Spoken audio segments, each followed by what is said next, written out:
La luz del atardecer se filtraba a través del polvo de Ámsterdam cuando Baruch Spinoza levantó la vista de sus lentes. Sus manos, manchadas de tinta y vidrio pulido, temblaron ligeramente mientras sostenía el manuscrito que cambiaría para siempre la comprensión de uno de los relatos más controversiales de la humanidad. ¿Acaso no había llegado el momento de revelar lo que los poderosos habían ocultado durante milenios? ¿Podría la razón finalmente iluminar las sombras de Sodoma y Gomorra? El filósofo había pasado años estudiando los textos sagrados con la precisión de un orfebre y la audacia de un revolucionario. Cada palabra hebrea, cada giro arameo, cada sutileza griega había sido diseccionada bajo su escrutinio implacable. Y lo que había encontrado no era simplemente una historia de castigo divino, sino algo mucho más perturbador. Una verdad que los guardianes de la fe habían deformado hasta volverla irreconocible. ¿Qué pasaría si las ciudades de la llanura no hubieran sido destruidas por los pecados que la tradición proclamaba? ¿Y si toda la narrativa del fuego y azufre fuera una cortina de humo para ocultar una realidad aún más incómoda para aquellos que ostentaban el poder espiritual?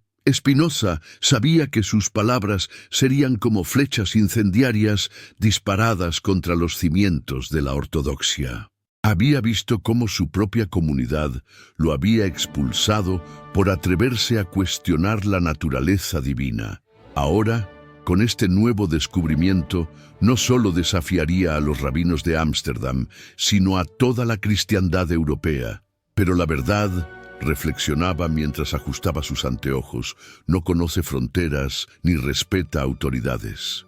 Los pergaminos antiguos que había conseguido a través de comerciantes sirios le habían revelado fragmentos de una versión del relato bíblico que nunca había visto la luz pública. Versiones que databan de siglos antes de la compilación oficial de las Escrituras. Versiones que contaban una historia radicalmente diferente sobre las ciudades malditas. ¿Acaso los traductores posteriores habían manipulado deliberadamente el significado original? Habían transformado una crónica de rebelión política en una fábula moral sobre la depravación sexual. Las evidencias que Spinoza había reunido apuntaban hacia una conspiración de silencio que se extendía por más de 2000 años. En esos fragmentos perdidos, Sodoma y Gomorra no aparecían como ciudades sumidas en la lujuria desenfrenada, sino como prósperos centros comerciales que habían cometido un pecado mucho más grave a los ojos de los poderosos. Habían desafiado el orden establecido. Habían creado sociedades donde la riqueza se distribuía equitativamente, donde los extranjeros eran recibidos con hospitalidad genuina, donde las jerarquías tradicionales se habían disuelto en favor de una justicia más radical. No era precisamente este tipo de sociedad lo que los imperios antiguos temían más que cualquier perversión moral. ¿No representaba Sodoma una amenaza existencial para todos aquellos cuyo poder dependía de la desigualdad y la opresión? El filósofo de Ámsterdam había estudiado la historia lo suficiente como para reconocer los patrones. Cada vez que una civilización desarrollaba ideas demasiado avanzadas sobre la justicia social, cada vez que cuestionaba la legitimidad de sus gobernantes, misteriosas catástrofes la borraban del mapa. Y siempre, invariablemente, los cronistas oficiales reescribían la historia para convertir a las víctimas en villanos. Mientras la noche caía sobre los canales holandeses, Spinoza encendió una vela y comenzó a escribir. Sus palabras fluían como lava ardiente, derritiendo siglos de dogma cristalizado. Sabía que estaba cruzando una línea de la que no habría retorno, pero la pasión por la verdad ardía en su pecho con más fuerza que el miedo a las consecuencias. ¿Acaso no había sido siempre así con los grandes descubridores? ¿No habían enfrentado todos ellos la furia de aquellos cuya autoridad dependía de mantener a la humanidad en la ignorancia? Galileo había pagado el precio por revelar que la Tierra giraba alrededor del Sol. Ahora, Spinoza se preparaba para pagar el suyo por demostrar que Sodoma había girado alrededor de la justicia, no del vicio. Los textos originales hablaban de una confederación de ciudades que había desarrollado un sistema económico revolucionario. En lugar de acumular riquezas en manos de unos pocos, habían creado mecanismos para garantizar que todos los ciudadanos tuvieran acceso a los recursos básicos. Sus templos no eran monumentos a la vanidad de los sacerdotes, sino centros comunitarios donde se tomaban decisiones colectivas. Era esta la verdadera abominación que había provocado la ira de los poderosos. Habían sido castigadas estas ciudades no por sus supuestos pecados carnales, sino por su atrevimiento de imaginar un mundo sin amos ni esclavos. Spinoza recordaba las enseñanzas de su juventud, cuando los rabinos le explicaban que Sodoma había sido destruida por su crueldad hacia los forasteros. Pero los textos antiguos contaban una historia completamente opuesta. Las ciudades de la llanura eran famosas por su hospitalidad excepcional. Recibían a todo viajero como si fuera familia, compartían sus recursos sin esperar nada a cambio, protegían a los refugiados de las persecuciones de otros reinos. ¿No era esta generosidad extrema lo que realmente amenazaba el orden establecido? Si las ideas de Sodoma se hubieran extendido, ¿qué habría sido de los imperios basados en la explotación y la guerra? ¿Qué habría sido de los sacerdotes que vivían del miedo y la superstición de sus fieles? El fuego que consumió las ciudades, según estos manuscritos perdidos, no vino del cielo como castigo divino. Había llegado de la tierra, en forma de ejércitos enviados por una alianza de reinos vecinos que veían en el experimento social de Sodoma una amenaza existencial. La destrucción había sido tan completa, tan sistemática, que no quedó ni una sola voz para contar la verdad. Pero los conquistadores sabían que la memoria popular es más persistente que las piedras. Por eso no bastaba con destruir las ciudades. Era necesario destruir también su reputación. Los cronistas oficiales se pusieron manos a la obra, transformando a las víctimas en villanos, convirtiendo su generosidad en depravación, su justicia en decadencia. ¿Acaso no seguía repitiéndose el mismo patrón en la Europa de Spinoza? ¿No eran acusados de brujería precisamente aquellos que desafiaban el poder establecido? ¿No se convertían en herejes todos los que se atrevían a pensar por sí mismos? Las horas pasaron sin que el filósofo se diera cuenta. Su pluma corrió sobre el papel como si tuviera vida propia, derramando verdades que habían permanecido enterradas durante milenios. Sabía que estaba escribiendo su propia sentencia de muerte social, que ninguna sinagoga ni iglesia lo acogería después de esto.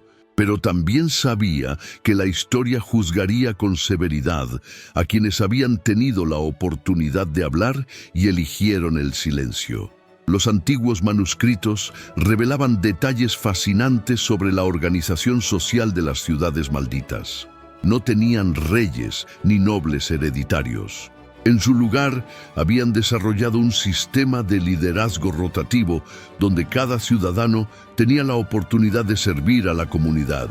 Sus decisiones más importantes se tomaban en asambleas públicas donde todos podían participar, independientemente de su origen o condición social.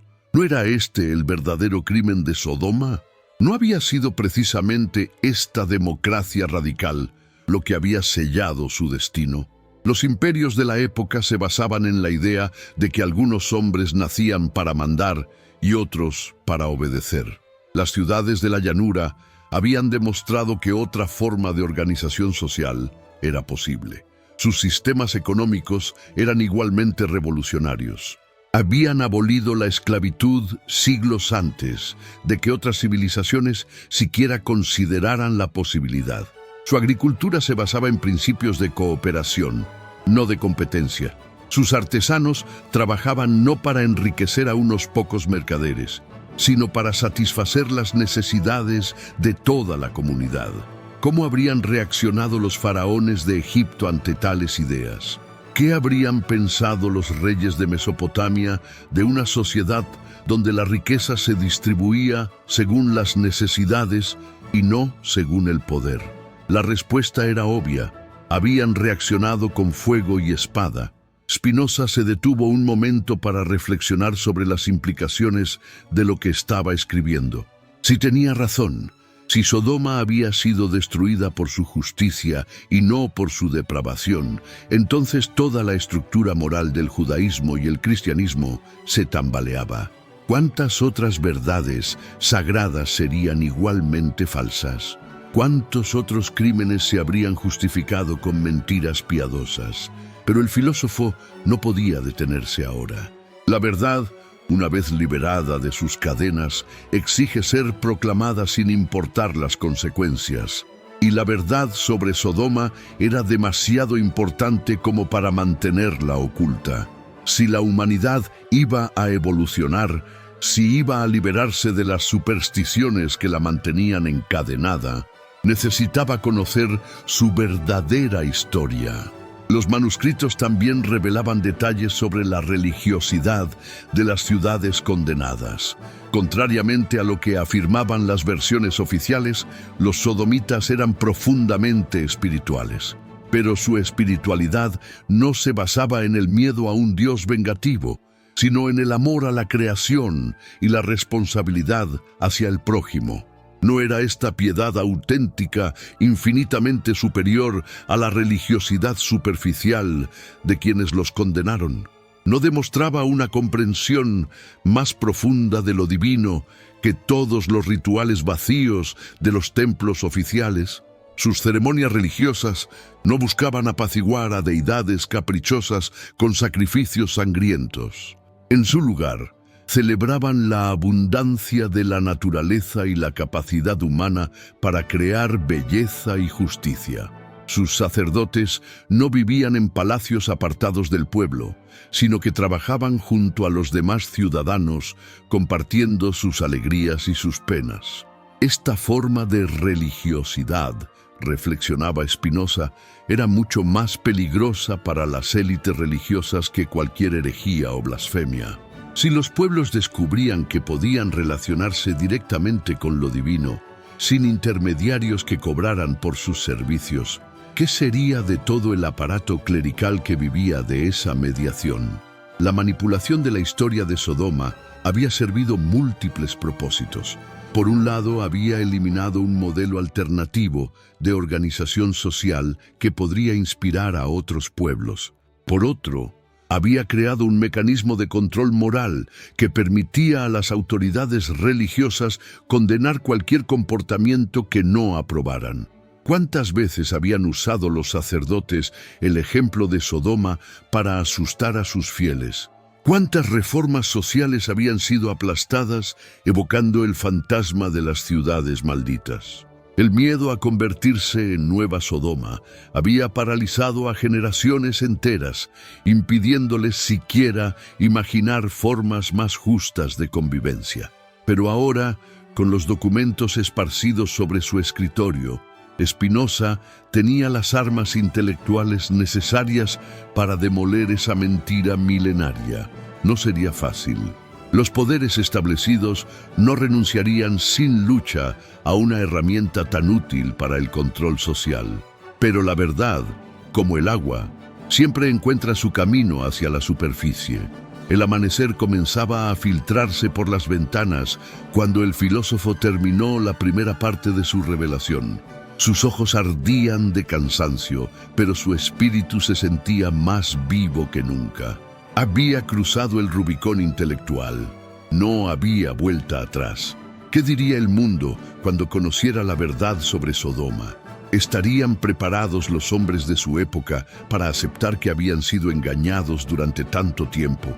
¿O preferirían aferrarse a las mentiras cómodas antes que enfrentar la responsabilidad que conlleva la verdad? Spinoza sabía que estas preguntas no tendrían respuesta inmediata. La transformación de la conciencia humana era un proceso lento, doloroso, que podía tomar siglos. Pero alguien tenía que dar el primer paso. Alguien tenía que atreverse a decir que el emperador estaba desnudo. Mientras guardaba cuidadosamente los manuscritos antiguos, el filósofo pensó en todas las generaciones que habían vivido y muerto creyendo en la versión oficial de la historia. Pensó en todos los niños que habían crecido temiendo el castigo divino por pecados que nunca habían comprendido realmente. Pensó en todas las mujeres y hombres que habían renunciado a sus sueños de justicia por miedo a la ira celestial. ¿No tenían derecho todas esas almas a conocer la verdad? ¿No merecían saber que Sodoma había sido castigada no por su maldad, sino por su bondad excesiva? ¿No era hora de que la humanidad dejara de flagelarse por crímenes imaginarios y comenzara a trabajar por construir el mundo justo que los sodomitas habían soñado? El sol había salido completamente cuando Spinoza salió a caminar por las calles de Ámsterdam. La ciudad despertaba a sus actividades cotidianas, ignorante de la revolución intelectual que acababa de nacer en el modesto taller del pulidor de lentes. Pero el filósofo sabía que las ideas, como las semillas, tienen una capacidad extraordinaria para crecer en los lugares más inesperados. ¿Cuánto tiempo pasaría antes de que la verdad sobre Sodoma transformara la comprensión que la humanidad tenía de sí misma? ¿Una generación? ¿Un siglo? ¿Un milenio? No importaba. Lo importante era que el proceso había comenzado. La mentira milenaria había recibido su primera herida mortal.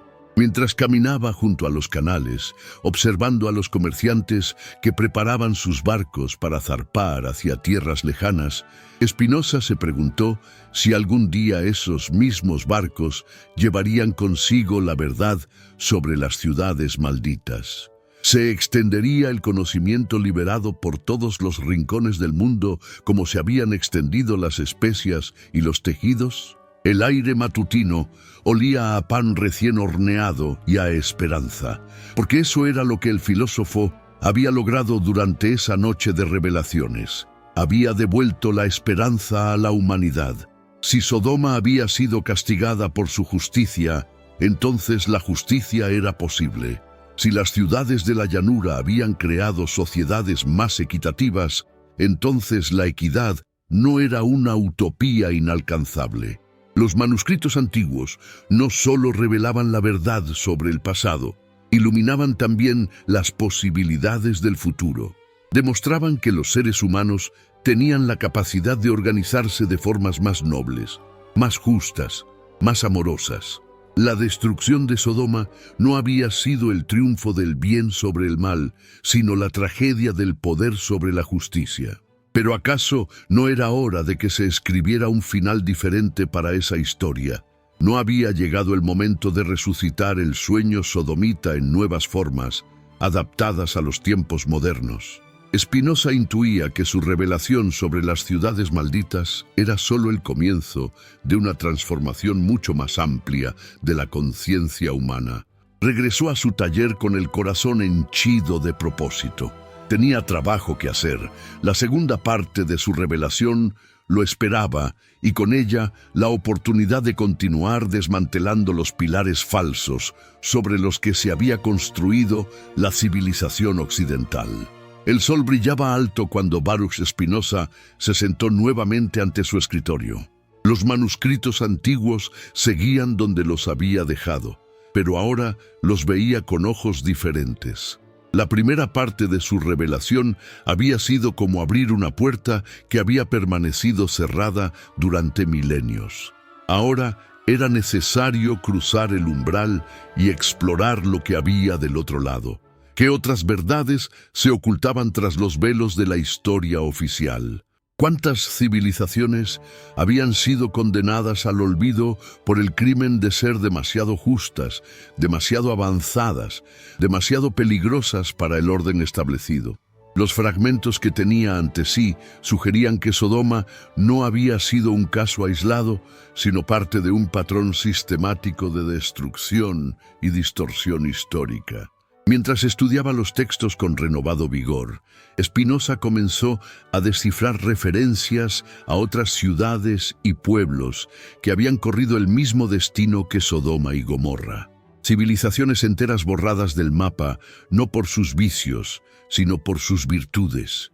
Sociedades aniquiladas, no por su decadencia, sino por su capacidad de imaginar alternativas al sufrimiento humano.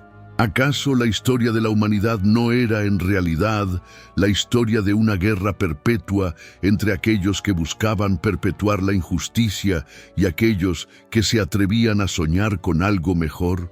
No había sido siempre así. Los innovadores destruidos, los visionarios silenciados, los reformadores convertidos en villanos por la propaganda de sus asesinos. Los pergaminos hablaban de una red de ciudades-estado que se extendía por todo el Mediterráneo oriental durante la Edad del Bronce. Estas ciudades habían desarrollado formas de gobierno que anticipaban los ideales democráticos por más de 1000 años. Sus economías se basaban en principios de reciprocidad y sustentabilidad que la humanidad no volvería a ver hasta la era moderna. Pero una por una, estas sociedades habían sido destruidas por alianzas de imperios tradicionales que veían en ellas una amenaza existencial, y en cada caso, los cronistas oficiales habían reescrito la historia para justificar la destrucción. Las víctimas se convertían en villanos, los experimentos sociales en abominaciones, los avances en decadencia. ¿No seguía repitiéndose el mismo patrón en la Europa del siglo XVII? ¿No eran perseguidos como brujas y herejes precisamente aquellos que desafiaban las estructuras de poder establecidas? ¿No se usaban las mismas técnicas de difamación contra cualquiera que se atreviera a proponer alternativas al status quo? Spinoza comprendió que su tarea era mucho más grande de lo que había imaginado inicialmente. No se trataba solo de rehabilitar la memoria de Sodoma, sino de revelar toda una historia alternativa de la humanidad. Una historia donde los verdaderos héroes habían sido convertidos en villanos, donde los experimentos más nobles habían sido presentados como fracasos morales. Los manuscritos contenían descripciones detalladas de las innovaciones sociales que habían florecido en las ciudades condenadas. Sistemas educativos donde todos los niños, independientemente de su origen, tenían acceso al conocimiento. Códigos legales que protegían por igual a ricos y pobres, a nativos y extranjeros. Tradiciones artísticas que celebraban la diversidad humana en lugar de glorificar el poder militar. ¿Qué habría sido del mundo si estas innovaciones hubieran podido extenderse en lugar de ser destruidas? ¿Cuánto sufrimiento se habría evitado si la humanidad hubiera podido aprender de estos experimentos sociales en lugar de ser obligada a repetir los mismos errores durante milenios? El filósofo se levantó de su silla y caminó hacia la ventana. Las calles de Ámsterdam bullían de actividad comercial. Mercaderes de todas las nacionalidades negociaban en múltiples idiomas, intercambiando no solo bienes, sino también ideas. Era, reflexionó, una pálida sombra de lo que habían logrado las ciudades de la llanura 3000 años antes. ¿Pero acaso Ámsterdam no demostraba que los ideales sodomitas no eran imposibles? ¿No probaba la próspera República Holandesa que sociedades más tolerantes y equitativas podían florecer cuando se liberaban de las cadenas del dogma y la tiranía? Quizás, pensó Spinoza, ha llegado el momento de que la humanidad retome el camino interrumpido hace milenios. Regresó a su escritorio con renovada determinación. Los manuscritos le revelaban ahora detalles más específicos sobre las técnicas de manipulación histórica empleadas por los conquistadores de Sodoma. No bastaba con destruir las ciudades. Era necesario destruir también su memoria, corromper su legado, invertir completamente su significado. Los cronistas habían trabajado con la precisión de cirujanos y la astucia de abogados. Cada virtud sodomita había sido transformada en su vicio correspondiente. Su hospitalidad se convirtió en libertinaje, su tolerancia en decadencia, su justicia en anarquía.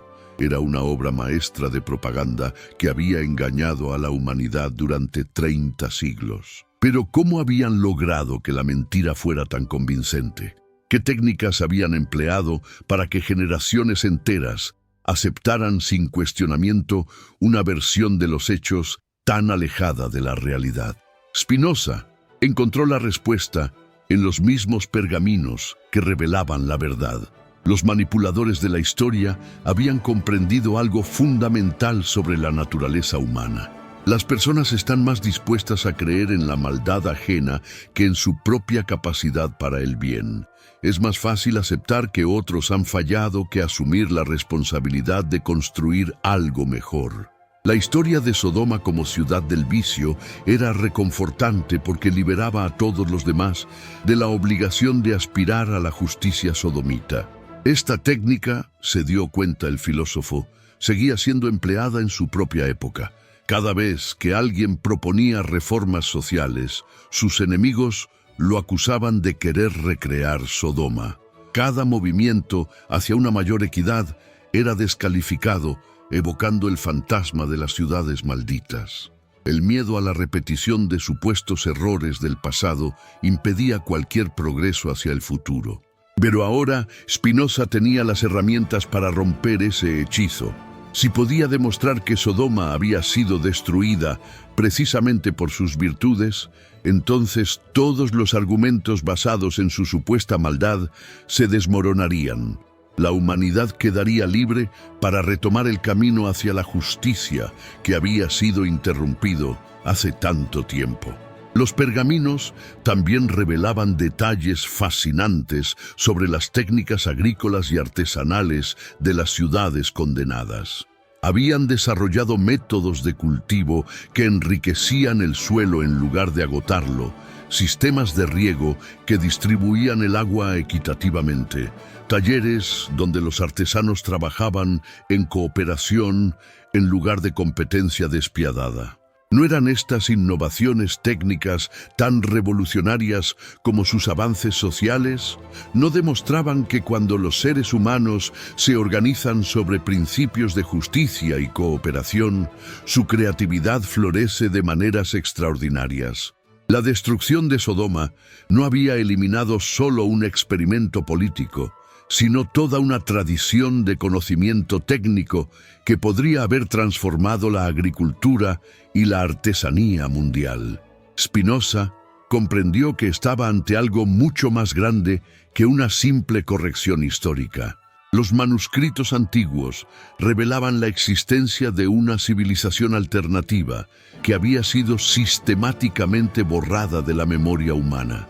Una civilización cuya resurrección intelectual podría inspirar a su propia época a intentar nuevamente el experimento interrumpido. ¿Acaso no era esa la verdadera misión del filósofo? No debía ser su objetivo no solo revelar la verdad sobre el pasado, sino iluminar las posibilidades del futuro. Los pergaminos de Sodoma no eran solo documentos históricos, eran planos para la construcción de un mundo mejor. Mientras la tarde avanzaba, Spinoza sintió que su comprensión de la naturaleza humana se transformaba radicalmente. Si Sodoma había existido realmente, si había sido posible crear sociedades basadas en la justicia y la cooperación, entonces todos los argumentos sobre la maldad inherente del ser humano se desmoronaban. ¿No habían usado precisamente ese argumento los defensores del status quo para justificar la perpetuación de la injusticia? ¿No habían afirmado siempre que la desigualdad era inevitable porque los seres humanos eran naturalmente egoístas y violentos? Pero Sodoma demostraba que otra naturaleza humana había sido posible y por tanto podía volver a ser posible. Los manuscritos describían rituales sodomitas que celebraban no la sumisión a autoridades divinas o terrenales, sino la capacidad humana para crear belleza y justicia. Eran ceremonias que fortalecían los lazos comunitarios sin requerir enemigos externos contra los cuales definirse. Tradiciones que honraban tanto la individualidad como la solidaridad, tanto la razón como la emoción. ¿No era esta integración armoniosa de elementos aparentemente contradictorios la marca de una civilización verdaderamente avanzada? ¿No demostraba que los seres humanos podían superar las falsas dicotomías que habían dividido a la humanidad durante milenios? Individuo versus comunidad, razón versus fe, prosperidad versus justicia. El sol comenzaba a ponerse cuando Spinoza se dio cuenta de que había estado escribiendo durante horas sin parar. Sus manos se movían casi automáticamente, como si los antiguos escribas de Sodoma estuvieran guiando su pluma. La segunda parte de su revelación tomaba forma ante sus ojos, más audaz y revolucionaria que la primera. ¿Qué pensarían los lectores cuando descubrieran que toda la estructura moral de Occidente se basaba en una mentira? ¿Estarían preparados para aceptar que habían sido engañados no solo sobre Sodoma, sino sobre la naturaleza misma de la civilización humana? ¿O buscarían formas de negar la evidencia para proteger sus creencias cómodas? Spinoza sabía que estaba jugando con fuego. Cada palabra que escribía lo alejaba más de cualquier posibilidad de reconciliación con las autoridades religiosas. Pero también sabía que algunos fuegos son necesarios para quemar las malezas que impiden el crecimiento de nuevos bosques. Los pergaminos le revelaban ahora los métodos específicos que habían empleado los conquistadores para borrar la verdad sobre Sodoma. No había sido suficiente destruir las ciudades y masacrar a sus habitantes. Era necesario también corromper los registros históricos, sobornar a los cronistas, amenazar a cualquiera que pudiera testimoniar sobre lo que realmente había ocurrido. Pero ¿cómo habían logrado que la mentira fuera tan perdurable? ¿Por qué ningún historiador posterior había cuestionado la versión oficial? La respuesta, comprendió Spinoza, estaba en el poder de las instituciones religiosas para controlar no solo lo que se enseñaba, sino lo que se podía pensar. Durante siglos, cualquier persona que cuestionara la historia oficial de Sodoma era acusada de herejía o blasfemia. Los manuscritos que contradecían la versión autorizada eran quemados. Los eruditos que hacían preguntas incómodas desaparecían misteriosamente. Se había creado un sistema de terror intelectual que hacía impensable cualquier investigación seria sobre el tema. ¿No seguía funcionando el mismo sistema en su propia época? ¿No había experimentado Spinoza en carne propia el poder de las instituciones religiosas para silenciar las voces disidentes? Su propia excomunión había sido una advertencia para cualquiera que se atreviera a seguir sus pasos, pero ahora tenía en sus manos las armas intelectuales necesarias para romper esa conspiración de silencio. Los manuscritos antiguos proporcionaban evidencia concreta, específica, irrefutable de que la historia oficial era una fabricación. No se trataba de especulaciones filosóficas, sino de documentos contemporáneos que relataban los hechos desde la perspectiva de testigos oculares. ¿Podrían las autoridades religiosas desacreditar testimonios tan antiguos y auténticos? ¿Podrían seguir sosteniendo su versión de los hechos cuando la evidencia en contra era tan abrumadora? Spinoza dudaba que pudieran hacerlo sin recurrir a la violencia física, y eso mismo revelaría la debilidad de sus argumentos. La noche había caído completamente cuando el filósofo terminó la segunda parte de su obra. Sus ojos ardían de fatiga, pero su espíritu se sentía más libre que nunca. Había logrado no solo revelar la verdad sobre Sodoma, sino también exponer los mecanismos mediante los cuales esa verdad había sido ocultada. ¿Qué efecto tendría su revelación sobre la conciencia de sus contemporáneos? ¿Serían capaces de aceptar que toda su comprensión de la historia y la moral se basaba en mentiras? ¿O buscarían formas de negar la evidencia para proteger sus creencias fundamentales? Spinoza sabía que la transformación de la conciencia era un proceso lento y doloroso. Las personas no abandonan fácilmente las ideas que han estructurado toda su existencia, pero también sabía que la verdad tiene una fuerza propia, una capacidad de abrirse camino incluso a través de las resistencias más fuertes. Mientras guardaba cuidadosamente los manuscritos, el filósofo pensó en todas las generaciones futuras que se beneficiarían de su trabajo. Niños que crecerían libres del miedo a un Dios vengativo. Jóvenes que podrían soñar con crear sociedades más justas sin ser acusados de querer repetir los errores de Sodoma. Adultos que comprenderían que la justicia no es una utopía imposible, sino un ideal alcanzable. ¿No valía la pena cualquier sacrificio personal para lograr esa liberación de la conciencia humana? ¿No era esa la verdadera vocación del filósofo? No solo buscar la verdad para sí mismo, sino compartirla con toda la humanidad. El viento nocturno agitaba las cortinas de su ventana, mientras Spinoza contemplaba el futuro que su revelación podría hacer posible. Un futuro donde la historia se escribiría sin mentiras piadosas, donde las sociedades se construirían sobre la verdad en lugar de la propaganda, donde los seres humanos podrían finalmente aprender de sus verdaderos éxitos y fracasos. ¿Cuánto tiempo pasaría antes de que ese futuro se hiciera realidad? Una generación, un siglo, no importaba. Lo importante era que el proceso había comenzado. La verdad sobre Sodoma había sido liberada de su prisión milenaria.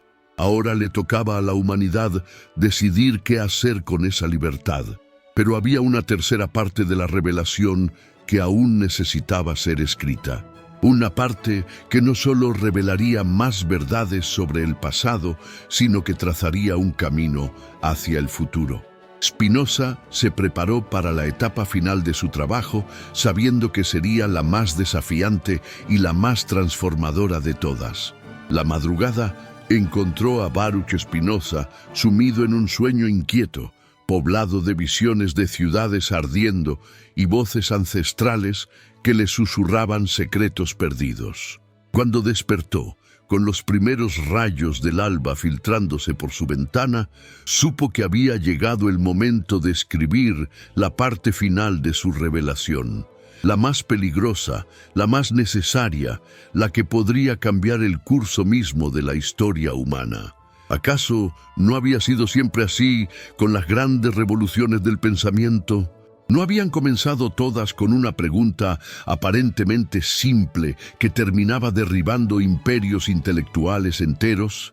La pregunta que ahora obsesionaba a Spinoza era devastadoramente sencilla. Si la historia de Sodoma había sido falsificada, ¿qué otras verdades fundamentales podrían ser igualmente falsas? Los manuscritos antiguos no solo revelaban la mentira sobre las ciudades de la llanura, contenían pistas sobre una red mucho más amplia de manipulación histórica. Referencias a otros pueblos que habían sido calumniados, otras civilizaciones que habían sido demonizadas, otros experimentos sociales que habían sido presentados como fracasos, cuando en realidad habían sido destruidos por su éxito. No era posible que toda la narrativa occidental sobre el progreso de la civilización fuera una construcción ideológica diseñada para justificar el poder de unos pocos sobre muchos. ¿Qué pasaría si la humanidad descubriera que había perdido más conocimiento del que había ganado, que había retrocedido más de lo que había avanzado? Spinoza se sentó ante su escritorio con una mezcla de exaltación y terror.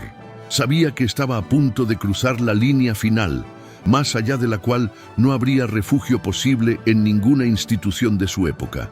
Pero también sabía que la verdad, una vez entrevista, exige ser perseguida hasta sus últimas consecuencias.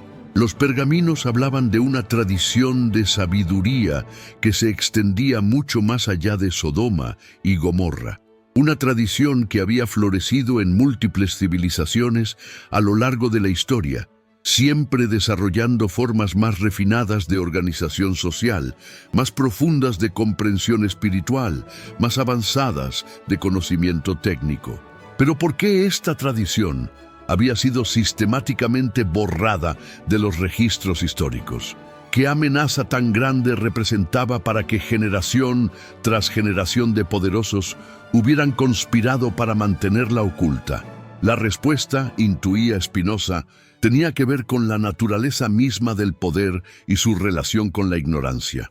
El poder, reflexionaba el filósofo mientras preparaba su pluma para la escritura final, no puede tolerar la existencia de alternativas exitosas.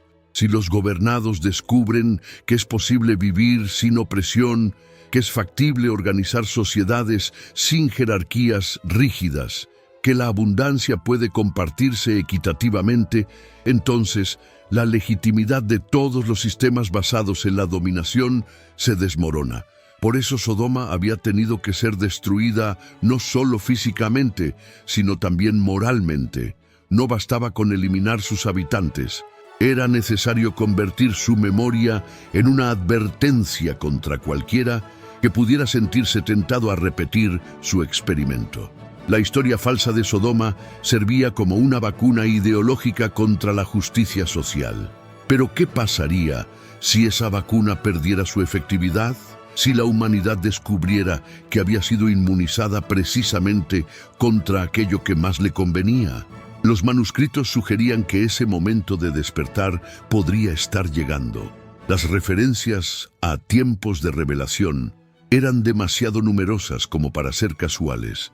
Spinoza comenzó a escribir la tercera y última parte de su obra con la convicción de que estaba participando en uno de esos momentos históricos donde la conciencia humana da un salto cuántico. No se trataba solo de corregir un error del pasado, sino de abrir un camino hacia futuros que hasta entonces habían sido impensables. Los textos antiguos describían con detalle extraordinario las técnicas que las sociedades justas habían desarrollado para resolver los problemas que parecían insolubles en su época. Conflictos que en otras civilizaciones llevaban a guerras devastadoras eran resueltos en Sodoma mediante mecanismos de mediación tan sofisticados que anticipaban los mejores logros de la diplomacia moderna. ¿Acaso la humanidad no había perdido artes enteras de convivencia pacífica que había tardado milenios en desarrollar? ¿No se habían destruido, junto con las ciudades justas, todo un repertorio de técnicas para la resolución de conflictos, para la distribución equitativa de recursos, para la toma de decisiones colectivas? Las innovaciones técnicas descritas en los pergaminos eran igualmente impresionantes. Sistemas de agricultura que habían logrado alimentar a poblaciones grandes sin agotar los suelos. Métodos de construcción que creaban edificios más duraderos con menos recursos. Técnicas médicas que trataban las causas profundas de las enfermedades en lugar de solo sus síntomas. ¿Cuánto sufrimiento se habría evitado si estos conocimientos hubieran sido preservados y desarrollados en lugar de ser destruidos?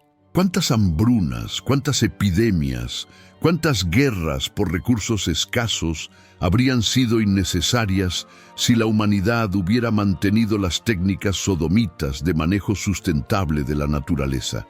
Pero quizás lo más revolucionario de todo era el sistema educativo que los manuscritos describían. En las ciudades de la llanura, la educación no se usaba para crear jerarquías sociales o para adoctrinar a los jóvenes en dogmas religiosos.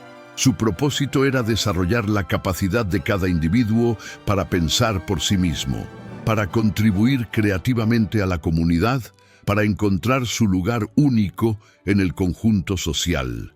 ¿No era precisamente este tipo de educación lo que más temían los tiranos de todas las épocas?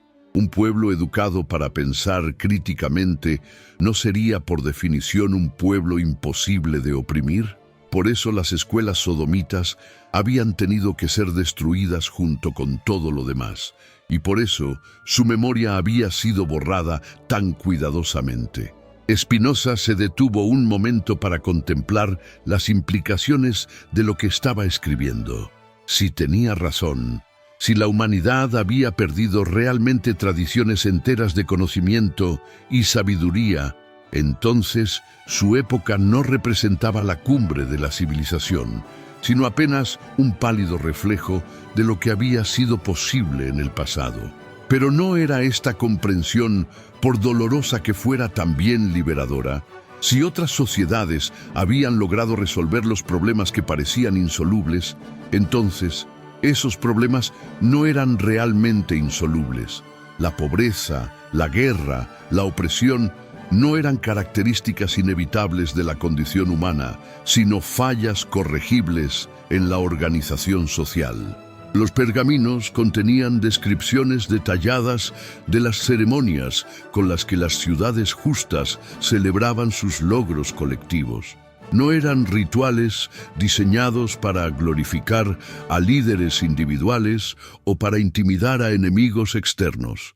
Eran celebraciones de la capacidad humana para crear belleza, para resolver problemas, para cuidar unos de otros. ¿No revelaba esto una comprensión profundamente diferente de lo que significa ser humano? En lugar de ver a la humanidad como una especie caída que necesita ser controlada por fuerzas superiores, las sociedades sodomitas la veían como una especie creativa que florece cuando se le proporcionan las condiciones adecuadas. Esta diferencia de perspectiva, comprendió Spinoza, no era meramente filosófica. Tenía consecuencias prácticas enormes. Una sociedad que cree en la maldad inherente del ser humano construye instituciones de control y castigo. Una sociedad que cree en su creatividad inherente construye instituciones de apoyo y desarrollo. No explicaba esto por qué las sociedades justas habían tenido que ser destruidas. No solo ofrecían alternativas políticas al orden establecido, ofrecían alternativas antropológicas fundamentales. Demostraban que los seres humanos podían ser diferentes de como los pintaban las ideologías dominantes. Mientras la mañana avanzaba, Spinoza sintió que su comprensión de la naturaleza del poder se profundizaba dramáticamente. El poder no se basaba solo en la fuerza militar o la riqueza económica. Su fundamento más profundo era el control de la narrativa sobre lo que es posible para los seres humanos. ¿Por qué los poderosos de todas las épocas habían invertido tanto esfuerzo en convencer a sus súbditos de que no existían alternativas al orden existente? ¿Por qué habían trabajado tan sistemáticamente para borrar de la memoria cualquier evidencia de que otras formas de organización social habían funcionado en el pasado? La respuesta era clara, porque sabían que la imaginación es más peligrosa que cualquier arma. Un pueblo que puede imaginar alternativas al status quo es un pueblo que eventualmente creará esas alternativas. Por eso era necesario matar no solo los cuerpos de los sodomitas, sino también sus sueños. Los manuscritos revelaban que la destrucción de las ciudades justas no había sido un evento único, sino parte de un patrón que se había repetido múltiples veces a lo largo de la historia. Cada vez que una sociedad lograba avances significativos hacia la justicia y la equidad, misteriosas coaliciones de enemigos surgían para destruirla. ¿Acaso no seguía repitiéndose el mismo patrón en la Europa del siglo XVII? ¿No eran sistemáticamente perseguidos todos los movimientos que buscaban crear formas más justas de organización social? ¿No se usaban las mismas técnicas de difamación y violencia contra cualquiera que desafiara el orden establecido? Pero había algo diferente en la época de Spinoza. Por primera vez en la historia, existían las condiciones para que la verdad sobre las sociedades destruidas pudiera ser revelada y preservada. La invención de la imprenta hacía imposible que los manuscritos fueran completamente eliminados. El desarrollo del comercio internacional creaba redes de comunicación que ningún poder individual podía controlar completamente. ¿No era posible que hubiera llegado finalmente el momento para que la humanidad recuperara sus tradiciones perdidas de justicia y sabiduría? ¿No podría la revelación de la verdad sobre Sodoma ser el catalizador de una transformación mundial hacia formas más avanzadas de civilización? Spinoza escribía ahora con una urgencia febril, como si sintiera que el tiempo se le agotaba. Las palabras fluían de su pluma, como si fueran dictadas por las voces de todos los sodomitas cuyas historias nunca habían sido contadas, de todas las civilizaciones justas que habían sido borradas de la memoria. Los pergaminos contenían instrucciones específicas para la reconstrucción de las instituciones que habían hecho posible las sociedades justas. No eran utopías abstractas, sino modelos concretos que habían funcionado en la práctica. Sistemas legales que protegían tanto los derechos individuales como el bienestar colectivo. Estructuras económicas que incentivaban la innovación sin permitir la acumulación excesiva de riqueza. ¿No era esto exactamente lo que necesitaba su época? ¿No se debatía la Europa del siglo XVII precisamente sobre estos mismos problemas? ¿Cómo equilibrar la libertad individual con la justicia social? ¿Cómo organizar la economía para el beneficio de todos? ¿Cómo crear instituciones que sirvieran al pueblo en lugar de dominarlo? Las respuestas estaban ahí, en los manuscritos antiguos, esperando a ser redescubiertas. La humanidad no tenía que inventar desde cero las soluciones a sus problemas más urgentes. Solo tenía que recordar lo que ya había aprendido y aplicarlo a las condiciones de su tiempo. Pero ¿estarían los poderosos de su época dispuestos a permitir esa recuperación de la memoria histórica? ¿No harían todo lo posible por suprimir una revelación que amenazaba los fundamentos mismos de su autoridad? Spinoza sabía que su obra provocaría una reacción violenta, pero también sabía que no tenía alternativa. La verdad, una vez liberada, tiene vida propia. Se extiende por canales subterráneos, resurge en lugares inesperados, encuentra formas de sobrevivir incluso a las persecuciones más brutales. La verdad sobre Sodoma había sobrevivido 3000 años de supresión. Ahora tenía la oportunidad de transformar el mundo. El sol había alcanzado su cenit cuando Spinoza terminó de escribir la última frase de su revelación. Sus manos temblaban ligeramente, no de fatiga, sino de la comprensión de lo que acababa de lograr. Había completado la tarea más importante de su vida. Había devuelto a la humanidad el conocimiento de su verdadero potencial. ¿Qué seguiría ahora? ¿Cómo reaccionaría el mundo cuando se enfrentara a la evidencia de que toda su comprensión de la historia y la moral se basaba en mentiras? ¿Habría suficientes personas dispuestas a aceptar la verdad como para que pudiera provocar una transformación real? Spinoza no podía responder a estas preguntas. Su trabajo había sido revelar la verdad. Ahora le tocaba a otros decidir qué hacer con ella. Pero tenía la certeza de que había plantado una semilla que eventualmente daría frutos, quizás no en su generación, pero sí en las que vendrían después. Mientras guardaba cuidadosamente los manuscritos, el filósofo pensó en todas las personas que a lo largo de la historia habían intuido que algo no cuadraba en las historias oficiales. Todos los que habían sentido que los seres humanos eran capaces de más de lo que sus sociedades les permitían expresar. Todos los que habían soñado con mundos más justos, sin saber que esos mundos ya habían existido una vez. ¿No se sentirían vindicados cuando conocieran la verdad sobre Sodoma? ¿No encontrarían en esta revelación la confirmación de sus intuiciones más profundas sobre el potencial humano? La obra de Spinoza no solo revelaría el pasado, liberaría el futuro.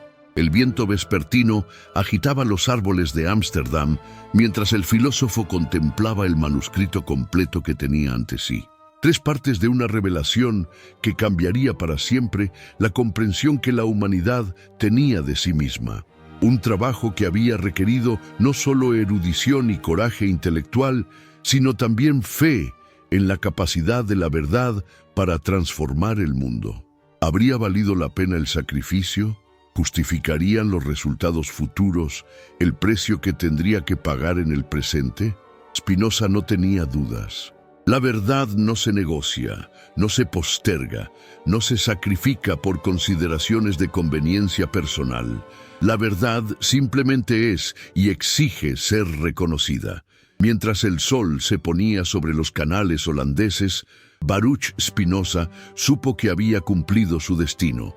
Había roto el tabú más grande de su época, había revelado la verdad prohibida de Sodoma y Gomorra, había devuelto a la humanidad el conocimiento de que otro mundo había sido posible y por tanto podía volver a serlo.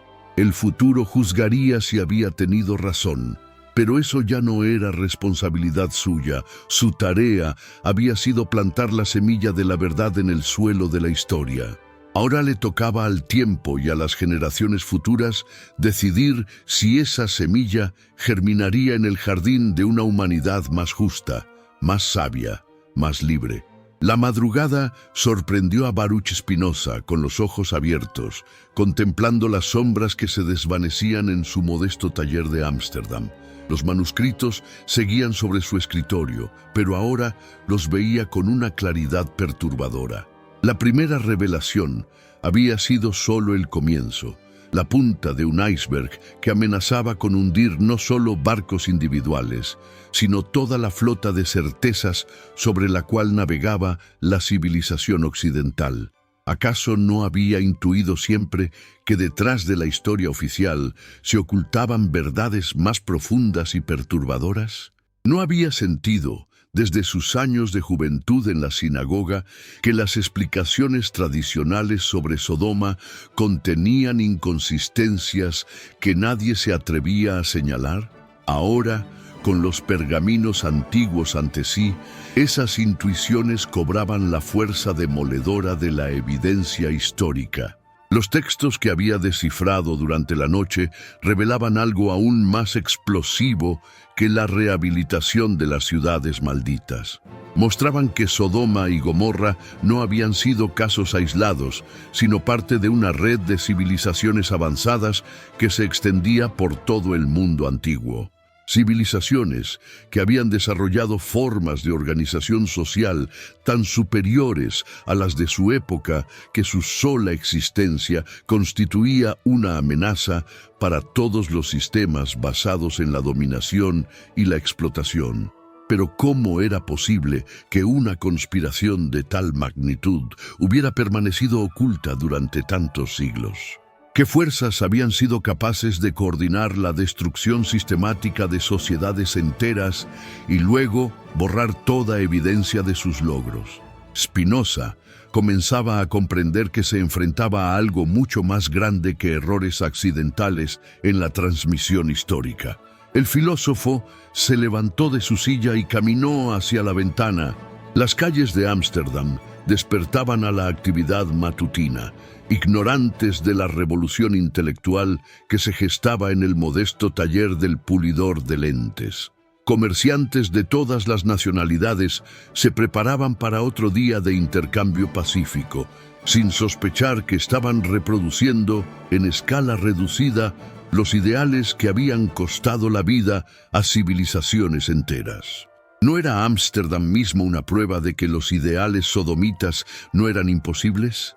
¿No demostraba la próspera República Holandesa que sociedades más tolerantes y equitativas podían florecer cuando se liberaban de las cadenas del dogma y la tiranía tradicional? Pero incluso Ámsterdam, con toda su apertura, palidecía ante las descripciones de lo que habían logrado las ciudades perdidas. Regresó a su escritorio con renovada determinación. Los manuscritos le revelaban ahora la existencia de lo que solo podía describirse como una civilización alternativa global.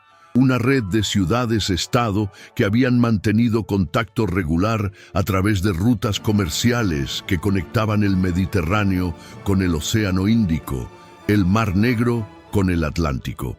Una civilización que había desarrollado no solo técnicas avanzadas de gobierno y economía, sino también formas de conocimiento que anticipaban los mejores logros de la ciencia moderna. ¿Acaso la humanidad no había perdido artes enteras del conocimiento que había tardado milenios en desarrollar? ¿No se habían destruido, junto con las ciudades justas, tradiciones completas de medicina, agricultura, astronomía, que solo ahora comenzaban a ser redescubiertas por los eruditos de su época? Los pergaminos describían sistemas de irrigación que habían convertido desiertos en jardines, técnicas de construcción que habían creado edificios capaces de resistir terremotos durante siglos, métodos de preservación de alimentos que habían eliminado las hambrunas estacionales. Todo esto había existido no en una época mítica anterior a la historia, sino en tiempos históricos documentables, y había sido deliberadamente destruido. Pero lo que más perturbaba a Spinoza era descubrir la sofisticación de los métodos empleados para borrar esta civilización de la memoria humana. No había sido suficiente destruir las ciudades y masacrar a sus habitantes. Los conquistadores habían desarrollado técnicas de manipulación histórica tan refinadas que habían logrado invertir completamente el significado de los eventos. ¿Cómo habían logrado transformar a las víctimas en villanos de manera tan convincente? ¿Qué técnicas habían empleado para que generaciones de eruditos aceptaran sin cuestionamiento versiones de los hechos tan alejadas de la realidad? Los manuscritos revelaban la existencia de verdaderos maestros de la propaganda que habían trabajado con la precisión de cirujanos para extirpar de la historia todo rastro de las sociedades alternativas. El proceso había comenzado durante las mismas campañas de destrucción. Escribas especialmente entrenados acompañaban a los ejércitos conquistadores, no solo para registrar las victorias militares, sino para crear inmediatamente narrativas alternativas que justificaran la aniquilación. Cada ciudad destruida era inmediatamente redefinida como un centro de corrupción que había merecido su destino. ¿No seguían empleándose las mismas técnicas en la Europa del siglo XVII? ¿No habían visto acaso cómo los enemigos de la República Holandesa trataban de desacreditarla presentándola como un centro de herejía y decadencia? ¿No usaban los defensores del absolutismo monárquico exactamente los mismos argumentos que habían sido empleados contra Sodoma? Que la libertad lleva necesariamente a la corrupción. Spinoza comprendió que estaba ante algo mucho más grande que una corrección histórica. Los manuscritos revelaban la existencia de una guerra perpetua entre dos concepciones completamente diferentes de la naturaleza humana y la organización social.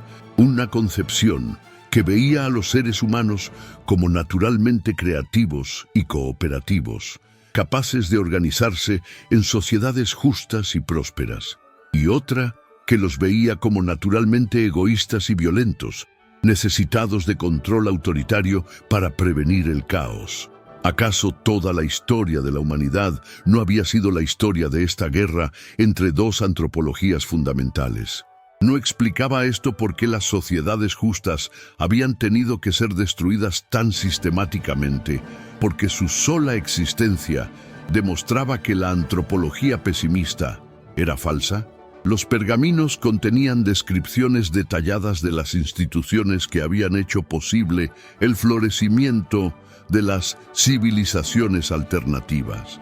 Sistemas educativos que desarrollaban la capacidad crítica en lugar de imponer dogmas, estructuras económicas que incentivaban la innovación sin permitir la acumulación excesiva de riqueza, mecanismos políticos que garantizaban la participación de todos los ciudadanos en las decisiones que los afectaban. ¿No eran estas precisamente las instituciones que su época necesitaba desesperadamente? ¿No se debatía Europa sobre estos mismos problemas sin darse cuenta de que las soluciones ya habían sido desarrolladas y probadas en el pasado? La humanidad no tenía que inventar desde cero las respuestas a sus dilemas más urgentes. Solo tenía que recordar lo que ya había aprendido. Pero los manuscritos también revelaban por qué este conocimiento había sido tan cuidadosamente suprimido.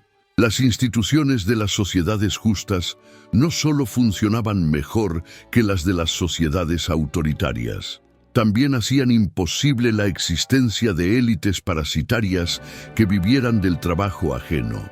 En un mundo organizado según los principios sodomitas, no habría lugar para reyes que no trabajaran, sacerdotes que no sirvieran realmente a sus comunidades o comerciantes que se enriquecieran manipulando artificialmente la escasez.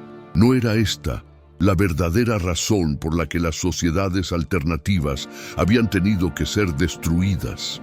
No representaban una amenaza existencial no solo para gobiernos específicos, sino para la institución misma del parasitismo social.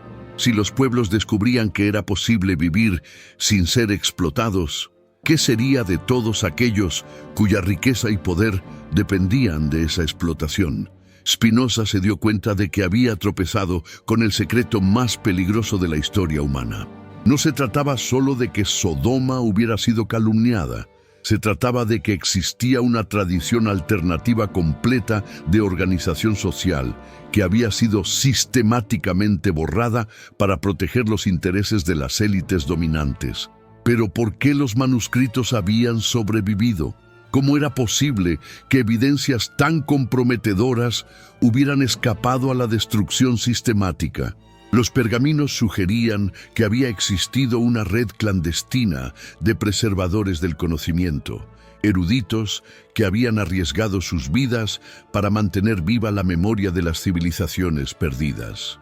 Durante siglos, estos guardianes secretos habían transmitido los manuscritos de generación en generación, esperando el momento propicio para revelar la verdad. ¿Acaso había llegado finalmente ese momento? Era la Europa del siglo XVII, con su creciente cuestionamiento de las autoridades tradicionales, el momento adecuado para que la humanidad recuperara su memoria perdida. Los textos antiguos hablaban de tiempos de despertar, cuando las verdades ocultas saldrían a la luz y la humanidad tendría la oportunidad de retomar el camino hacia la justicia. Las referencias eran demasiado específicas como para ser metafóricas. Los antiguos preservadores del conocimiento habían previsto que llegaría un momento histórico cuando las condiciones serían favorables para la revelación. ¿No se cumplían precisamente esas condiciones en la época de Spinoza? La invención de la imprenta hacía imposible la supresión completa de las ideas. El desarrollo del comercio internacional creaba redes de comunicación que ningún poder individual podía controlar. El cuestionamiento de las autoridades religiosas tradicionales abría espacios para el pensamiento independiente. Mientras la mañana avanzaba, Spinoza sintió que su comprensión de su propio papel histórico se transformaba radicalmente. No era simplemente un filósofo más tratando de entender el mundo. Era el instrumento a través del cual una tradición milenaria de conocimiento suprimido iba a renacer. Los manuscritos no habían llegado a sus manos por casualidad. ¿Acaso no habían predicho los antiguos textos que la revelación vendría a través de un expulsado que encontraría la verdad en el exilio? ¿No describían a alguien que había sido rechazado por las instituciones religiosas de su pueblo, precisamente por su capacidad para ver más allá de los dogmas establecidos? Spinoza comprendió que su excomunión de la sinagoga de Ámsterdam no había sido un accidente biográfico, sino una preparación necesaria para su verdadera misión. Solo alguien que hubiera experimentado personalmente el poder destructivo de las ortodoxias religiosas podría encontrar el coraje necesario para desafiarlas todas simultáneamente. Los pergaminos contenían instrucciones específicas sobre cómo debía ser revelada la verdad. No bastaba con hacer públicos los hechos históricos. Era necesario demostrar su relevancia para los problemas contemporáneos. La humanidad tenía que comprender que no se trataba de curiosidades arqueológicas, sino de conocimientos vitales para su supervivencia y desarrollo. ¿Acaso no se encontraba Europa en una encrucijada similar a la que habían enfrentado las civilizaciones antiguas? No se debatía entre continuar con los viejos modelos de dominación autoritaria o aventurarse hacia formas más justas de organización social. Las lecciones de Sodoma no eran reliquias del pasado, sino mapas para el futuro. Los manuscritos revelaban que las sociedades justas no habían sido utopías perfectas. Habían enfrentado desafíos, habían cometido errores, habían tenido que adaptarse constantemente a circunstancias cambiantes, pero habían desarrollado mecanismos para aprender de sus errores sin abandonar sus principios fundamentales de justicia y cooperación. ¿No era esta capacidad de autocorrección lo que más necesitaba la humanidad? En lugar de sistemas rígidos que se derrumbaban ante cualquier crisis, las civilizaciones alternativas habían creado estructuras flexibles que se fortalecían a través de los desafíos. Habían aprendido a ver los problemas como oportunidades de crecimiento en lugar de amenazas a su existencia. Spinoza se dio cuenta de que estaba escribiendo no solo una revelación histórica, sino un manual para la transformación social. Los principios que habían guiado a las sociedades perdidas podían ser adaptados a las condiciones de cualquier época. No se trataba de imitar ciegamente el pasado, sino de aprender de él para crear futuros mejores. Pero ¿estarían sus contemporáneos preparados para aceptar una transformación tan radical de su visión del mundo? ¿Podrían abandonar las narrativas consoladoras sobre la inevitabilidad del sufrimiento humano y asumir la responsabilidad de crear sociedades más justas? El filósofo sabía que muchos preferirían aferrarse a sus cadenas familiares antes que arriesgar la libertad de territorios desconocidos. Sin embargo, los manuscritos sugerían que siempre había existido una minoría de seres humanos preparados para la verdad, dispuestos a asumir el trabajo de transformación social. No era necesario convencer a todos simultáneamente. Bastaba con inspirar a suficientes personas como para iniciar un proceso de cambio que eventualmente se extendería a toda la humanidad. No había funcionado así la destrucción de las civilizaciones alternativas. Una minoría de conquistadores había logrado transformar el mundo entero imponiendo su visión autoritaria. No era posible que una minoría de libertadores pudiera revertir ese proceso, restaurando las tradiciones perdidas de justicia y cooperación. Los pergaminos contenían descripciones detalladas de las técnicas que las sociedades justas habían empleado para defenderse de sus enemigos. No se basaban en la violencia militar, sino en la superioridad moral y la atracción irresistible de sus formas de vida. Las ciudades libres habían crecido no por conquista, sino por imitación voluntaria. ¿Acaso no seguía siendo esta la estrategia más efectiva para el cambio social? En lugar de tratar de imponer nuevas formas de organización por la fuerza, ¿no era mejor demostrar su superioridad a través del ejemplo? Si una sola ciudad europea lograra implementar los principios sodomitas, ¿no se extenderían rápidamente a todas las demás?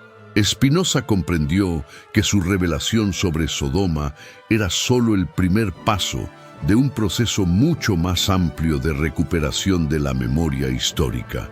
Una vez que la humanidad aceptara que había sido engañada sobre las ciudades de la llanura, estaría preparada para cuestionar otras verdades igualmente falsas. Todo el edificio de mentiras que sustentaba el orden injusto comenzaría a tambalearse. ¿No era esta la razón por la que los manuscritos habían permanecido ocultos durante tanto tiempo? Sus preservadores sabían que su revelación marcaría el comienzo del fin de la era de la dominación autoritaria. Habían esperado pacientemente el momento propicio, y ese momento había llegado finalmente. El sol alcanzó su cenit mientras Spinoza terminaba de escribir la segunda parte de su obra revolucionaria. Sus manos temblaban ligeramente, no de fatiga, sino de la comprensión de lo que estaba desencadenando. Había abierto una puerta que había permanecido cerrada durante milenios.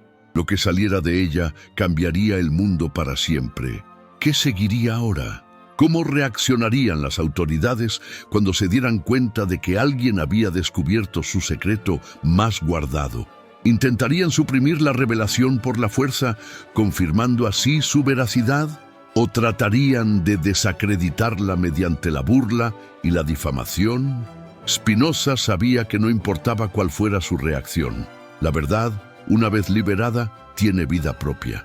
Se extiende por canales subterráneos, resurge en lugares inesperados, encuentra formas de sobrevivir incluso a las persecuciones más brutales. La verdad sobre Sodoma había esperado 3000 años para salir a la luz. No se dejaría enterrar nuevamente. Mientras guardaba cuidadosamente los manuscritos, el filósofo pensó en todas las personas que a lo largo de la historia habían intuido que algo fundamental estaba mal en las narrativas oficiales sobre el pasado humano. Todos los que habían sentido que la humanidad era capaz de más de lo que sus sociedades les permitían expresar. Pronto sabrían que sus intuiciones habían sido correctas. La tarde caía sobre Ámsterdam cuando Spinoza comprendió que había completado la segunda fase de su misión histórica. Había revelado no solo la verdad sobre Sodoma, sino la existencia de toda una civilización alternativa que había sido borrada de la memoria. Ahora venía la parte más difícil, mostrar cómo esa revelación podía transformar el presente y dar forma al futuro. ¿Estaría preparado para escribir la tercera y última parte de su obra? ¿Podría encontrar las palabras necesarias para tender un puente entre el conocimiento recuperado del pasado y las posibilidades inexploradas del futuro? El destino de generaciones futuras podía depender de cómo completara su revelación. Los manuscritos antiguos parecían susurrarle que había llegado el momento de dar el paso final. La verdad sobre Sodoma había sido revelada. La existencia de la civilización alternativa había sido demostrada. Ahora era necesario mostrar cómo esa sabiduría perdida podía ser aplicada para crear un mundo nuevo, más justo, más libre, más verdaderamente humano. El crepúsculo pintaba de oro los canales de Ámsterdam, cuando Baruch Spinoza se enfrentó al momento más crucial de su existencia. Los manuscritos antiguos reposaban sobre su escritorio como semillas de un futuro que aún no había nacido, esperando las palabras que les darían vida en el corazón de la humanidad. La verdad sobre Sodoma había sido revelada, la conspiración milenaria había sido expuesta, pero ahora venía la tarea más delicada y peligrosa: demostrar que aquella sabiduría perdida podía renacer en formas nuevas, adaptadas a su época y a todas las épocas venideras. ¿Acaso no había llegado el momento de que la filosofía dejara de ser un ejercicio meramente contemplativo para convertirse en una herramienta de transformación real? ¿No era hora de que el conocimiento descendiera de las torres de marfil académicas para caminar entre los hombres y mujeres que construían el mundo con sus manos y sus sueños? Spinoza sabía que estaba cruzando la línea final. Hasta ahora había sido un revelador de verdades ocultas. Ahora tendría que convertirse en un arquitecto de posibilidades futuras. Los pergaminos no solo le habían mostrado lo que había sido destruido, sino lo que podía ser reconstruido. Y esa reconstrucción no era una fantasía utópica, sino una necesidad urgente para la supervivencia misma de la humanidad. ¿Acaso no se dirigía Europa hacia el mismo abismo que había tragado a las civilizaciones antiguas?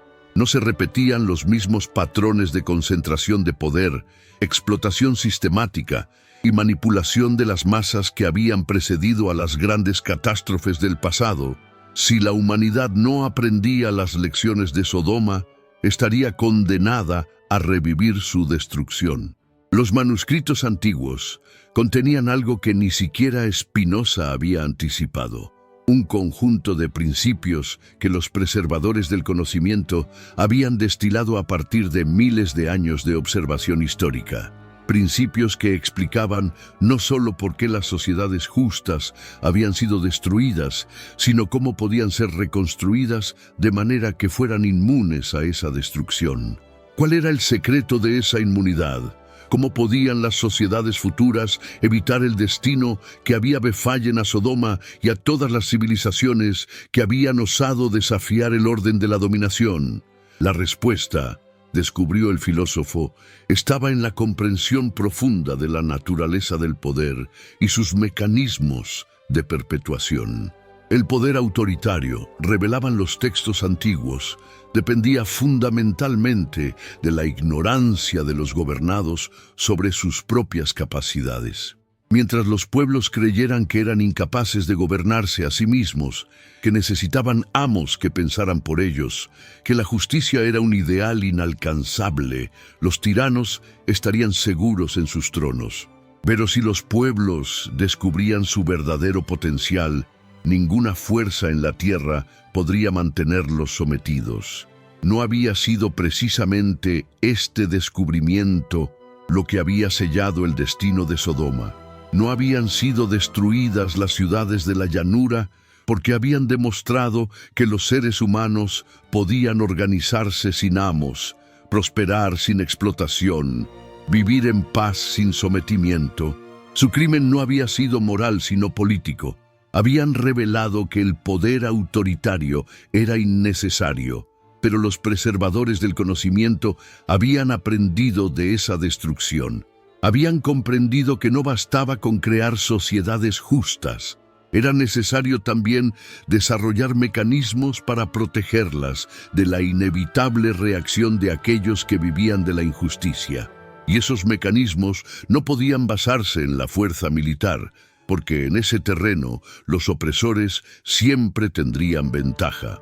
¿Cuál era entonces la verdadera defensa de las sociedades justas? Los manuscritos revelaban una estrategia tan simple como revolucionaria: la multiplicación. En lugar de crear una sola ciudad perfecta que pudiera ser destruida por una coalición de enemigos, era necesario crear múltiples experimentos sociales que se apoyaran mutuamente y aprendieran unos de otros. ¿No era esta la estrategia que la naturaleza misma empleaba para garantizar la supervivencia de las especies? ¿No se basaba la evolución en la diversidad y la adaptación múltiple en lugar de en la perfección única? Las sociedades justas del futuro tendrían que ser como un jardín de especies diferentes, no como un monocultivo vulnerable a cualquier plaga. Spinoza comprendió que su revelación sobre Sodoma era solo el comienzo de un proceso mucho más amplio de experimentación social. No se trataba de recrear exactamente las instituciones del pasado, sino de aplicar los principios subyacentes a las condiciones específicas de cada época y lugar. La sabiduría sodomita no era una receta rígida, sino un conjunto de directrices flexibles para la creación de sociedades más humanas. Pero ¿cómo podían implementarse esos principios en la Europa del siglo XVII?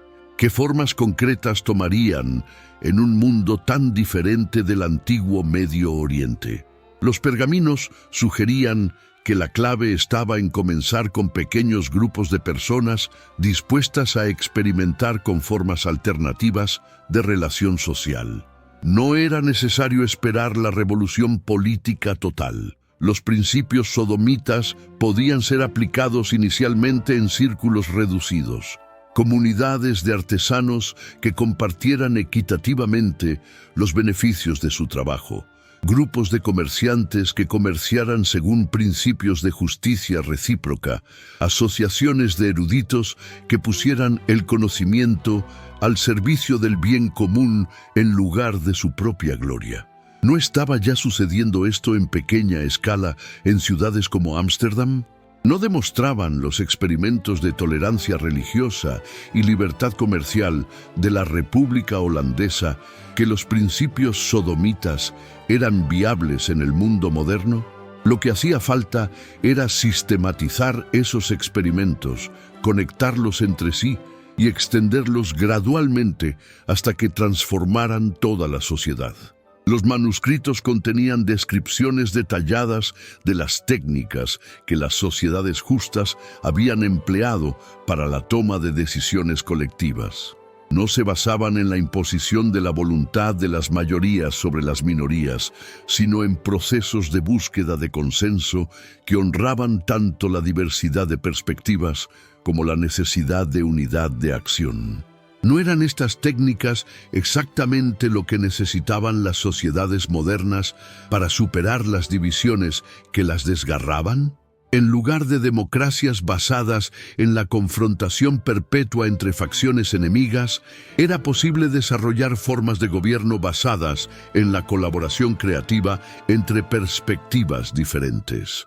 Pero para que esto funcionara, era necesario transformar radicalmente la educación. Los sistemas educativos tradicionales estaban diseñados para crear súbditos obedientes, no ciudadanos creativos. Enseñaban la memorización de dogmas, no el desarrollo del pensamiento crítico. Promovían la competencia destructiva, no la colaboración constructiva. ¿Cómo sería un sistema educativo basado en los principios sodomitas?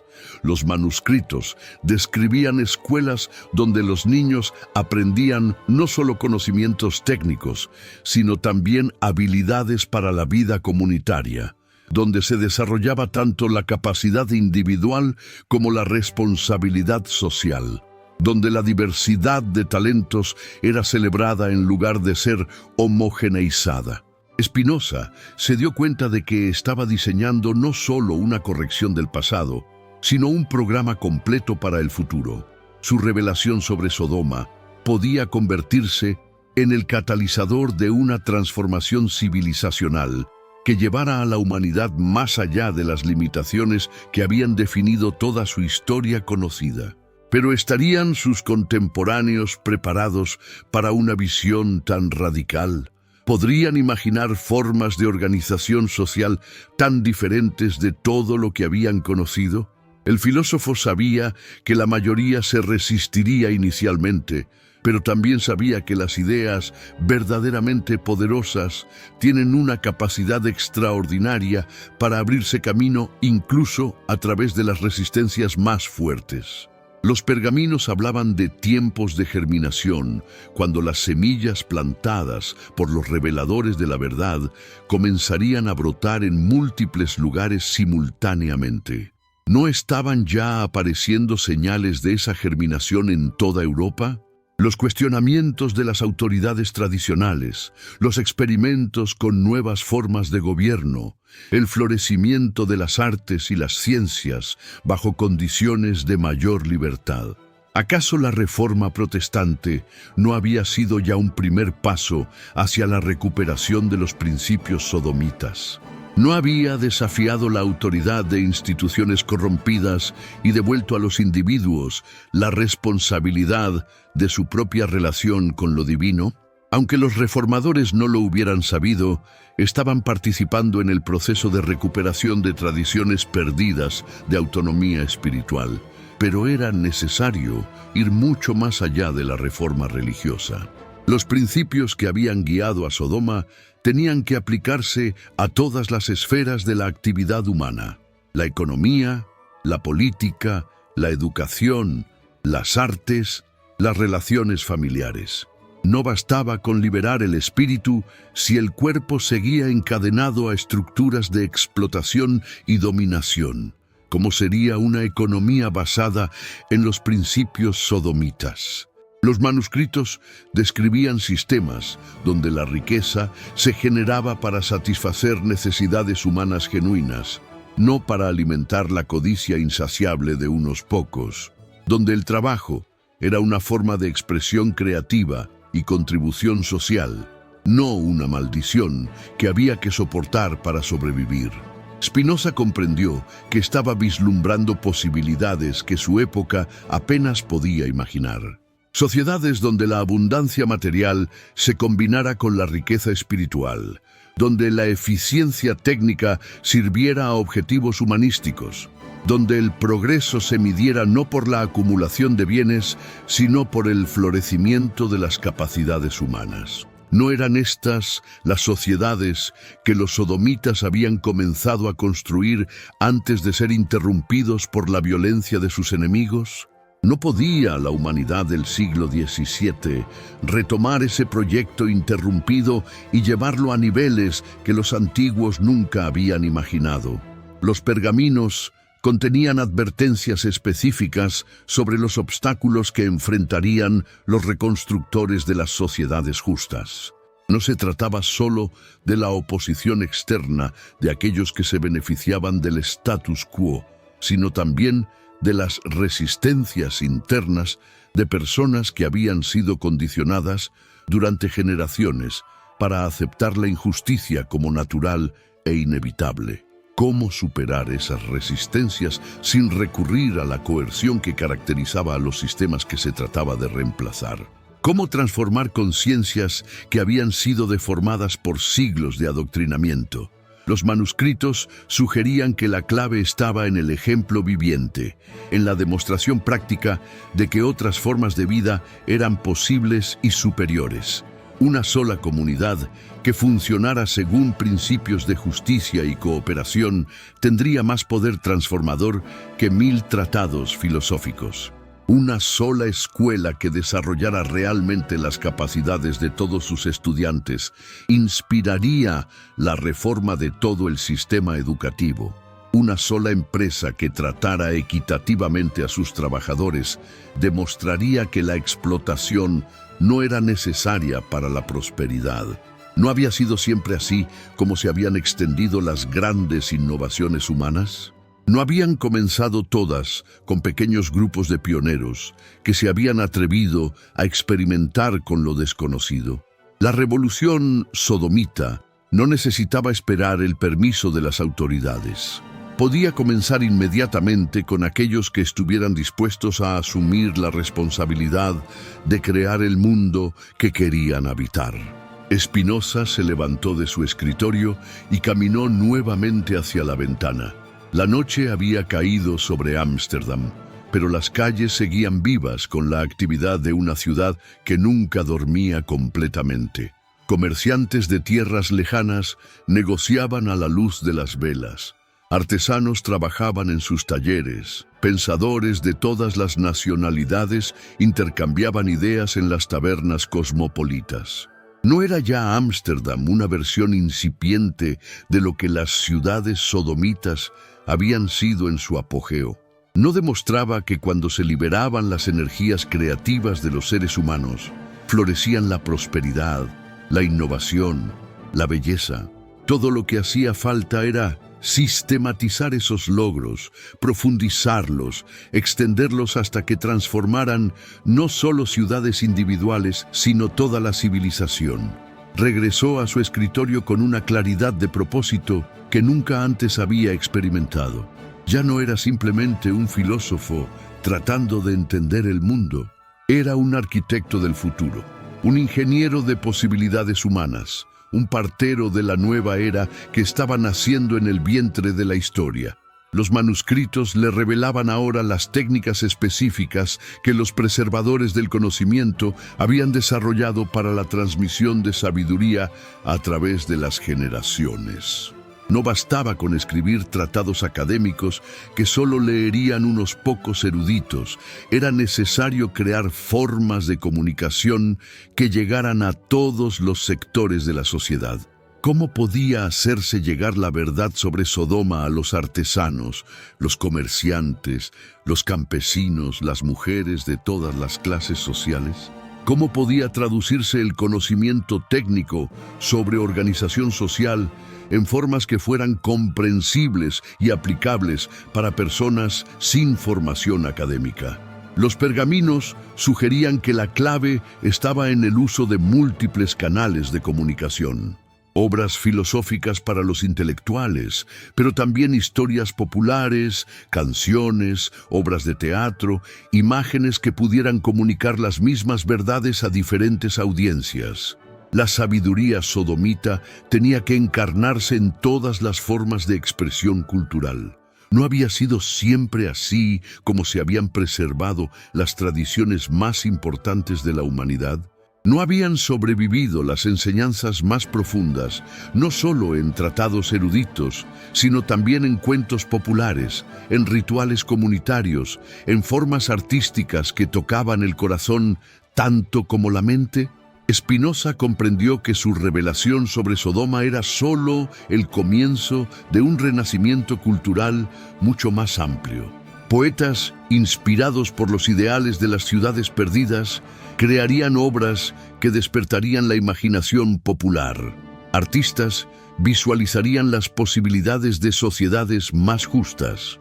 Músicos compondrían melodías que expresarían la armonía social que había caracterizado a las civilizaciones alternativas. ¿Acaso no estaba comenzando ya ese renacimiento en ciudades como Ámsterdam, donde artistas de toda Europa encontraban la libertad necesaria para explorar nuevas formas de expresión? ¿No estaban ya apareciendo obras de arte que celebraban la dignidad humana, la belleza de la diversidad, la posibilidad de la armonía social?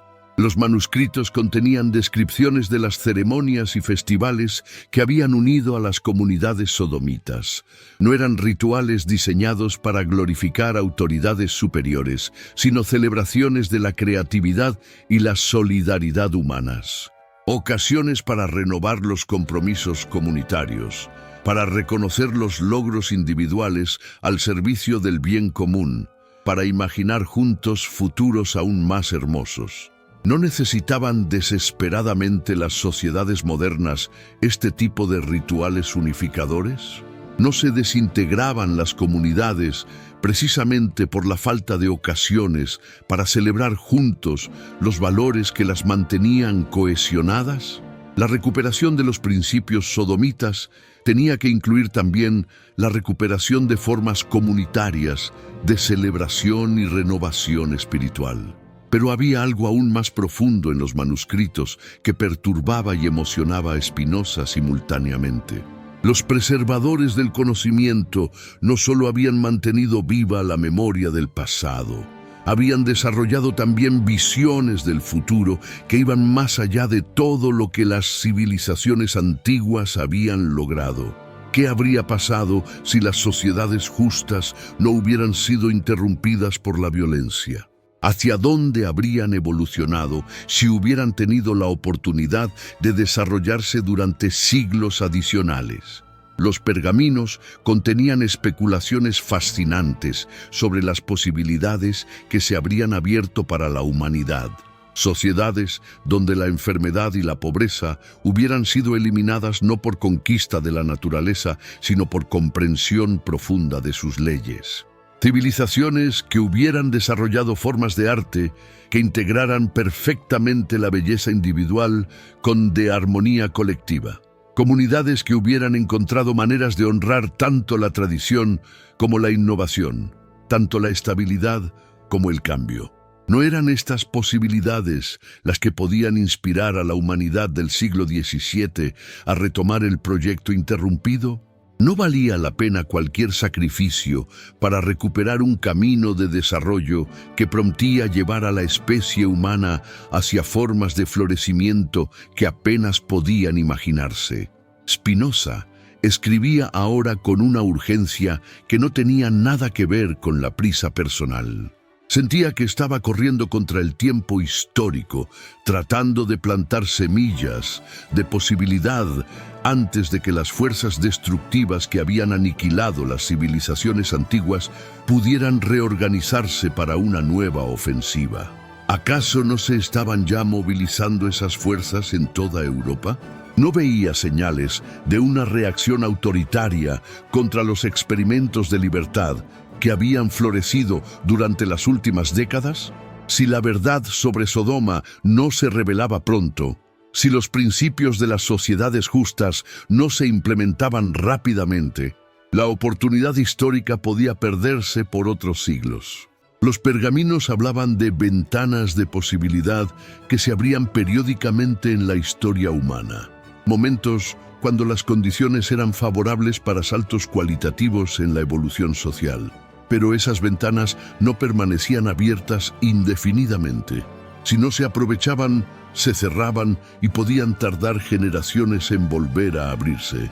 ¿Estaba la humanidad del siglo XVII viviendo una de esas ventanas de posibilidad?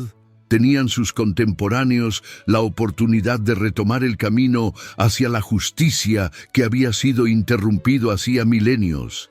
Spinoza estaba convencido de que sí, pero también sabía que esa oportunidad podía perderse si no se actuaba con decisión y sabiduría. El amanecer comenzaba a filtrarse por las ventanas cuando el filósofo escribió las últimas líneas de su revelación revolucionaria. No era una conclusión, sino una invitación, no un final, sino un comienzo. Las verdades sobre Sodoma habían sido reveladas. Los principios de las sociedades justas habían sido explicados. Las posibilidades del futuro habían sido vislumbradas. ¿Pero qué seguiría ahora? ¿Quién tomaría las semillas plantadas por esta revelación y las cultivaría hasta convertirlas en jardines de justicia? ¿Quién tendría el coraje de experimentar con las formas alternativas de organización social que los manuscritos describían? Spinoza sabía que él había cumplido su parte. Había sido el instrumento a través del cual una tradición milenaria de sabiduría suprimida había renacido para el mundo moderno. Ahora le tocaba a otros decidir qué hacer con ese regalo, pero tenía la certeza profunda de que no sería desperdiciado. ¿Acaso no había plantado ya las semillas en el terreno más fértil posible? ¿No había puesto en manos de la generación más preparada de la historia las herramientas necesarias para la transformación social?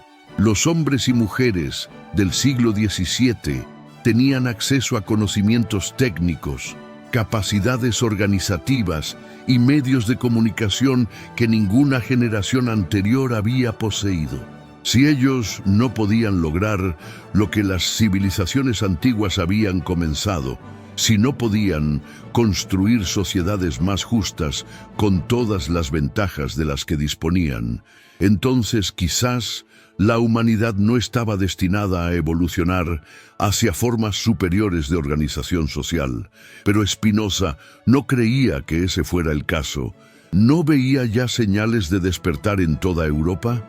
¿No surgían por todas partes individuos y grupos dispuestos a experimentar con alternativas al status quo? Su revelación sobre Sodoma no caería en tierra baldía. Encontraría corazones preparados para recibirla, mentes dispuestas a comprenderla, manos ansiosas por implementarla. Los manuscritos antiguos terminaban con una profecía que ahora parecía estar cumpliéndose ante los ojos del filósofo.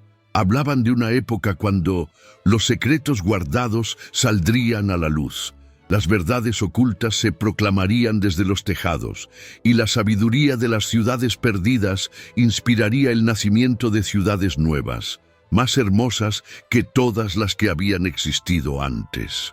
¿No había llegado esa época? ¿No estaba Spinoza siendo el instrumento de esa revelación profetizada? ¿No se levantarían pronto por toda Europa hombres y mujeres inspirados por la verdad sobre Sodoma para crear las primeras comunidades de la nueva era? El sol brillaba alto sobre Ámsterdam cuando Baruch Spinoza puso punto final a la obra más importante de su vida. Había revelado la verdad prohibida de Sodoma y Gomorra. Había expuesto la conspiración milenaria que la había ocultado. Había trazado el camino hacia un futuro más justo para toda la humanidad. ¿Qué precio pagaría por esta revelación? ¿Qué sacrificios tendría que hacer por haber devuelto a la humanidad el conocimiento de su verdadero potencial? No importaba. Había cumplido con su destino histórico. Las semillas estaban plantadas. El futuro se encargaría de hacerlas crecer. Mientras guardaba cuidadosamente los manuscritos por última vez, Spinoza supo que había participado en uno de esos momentos raros cuando la historia cambia de dirección. Había ayudado a la humanidad a recordar que otro mundo había sido posible una vez y por tanto podía volver a ser posible. La revolución sodomita había comenzado, no con violencia ni destrucción, sino con la fuerza irresistible de la verdad liberada después de milenios de cautiverio. Y esa verdad transformaría el mundo de maneras que ni siquiera su revelador podía anticipar completamente. ¿Acaso no era esa la naturaleza de todas las grandes revoluciones del espíritu humano? ¿No excedían siempre las intenciones de aquellos que las iniciaban? Spinoza había abierto una puerta. Ahora era responsabilidad de la humanidad entera decidir qué construir del otro lado.